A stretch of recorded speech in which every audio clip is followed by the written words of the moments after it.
ஆரோக்கியமான சாமை அரிசி பொங்கல் செய்கிறது எப்படின்னு பார்க்கலாம். 2 டம்ளர் சாமை அரிசி, கொஞ்சம் பயத்தம் பருப்பு, கொஞ்சம் சீரகம், தேவையான அளவு உப்பு. ஒரு டம்ளர் அரிசிக்கு 3 டம்ளர் தண்ணின்ற அளவு குக்கரில் 3 விசில் விடட்டும். இது வர்றதுக்குள்ளே தேங்காய் சட்னி அரைச்சிக்கலாம். கொஞ்சமாக பொட்டுக்கடலை, பச்சை மிளகா, தேங்காய், உப்பு போட்டு தேங்காய் சட்னி ரெடி பண்ணியாச்சு. இப்போ தாளிக்கிறதுக்கு தேவையான மிளகு, சீரகம், முந்திரி பருப்பு, கருவேப்பிலை எடுத்து வச்சுருக்கேன். இஞ்சி வேணும்னாலும் போட்டுக்கலாம். நான் இதில் மிளகை மட்டும் நல்லா பொடி பண்ணிக்கிறேன். ஒரு சின்ன கடாயில் கடுகு தாளித்து கொஞ்சம் கருவேப்பிலையும் தாளித்து சட்னியில் கொட்டிடலாம்.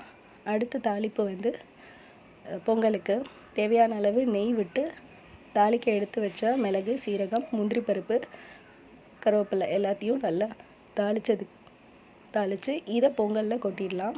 சூப்பரான சாமை அரிசி பொங்கலும் தேங்காய் சட்னியும் ரெடி. ட்ரை பண்ணி பாருங்கள் எப்படி இருக்குன்னு.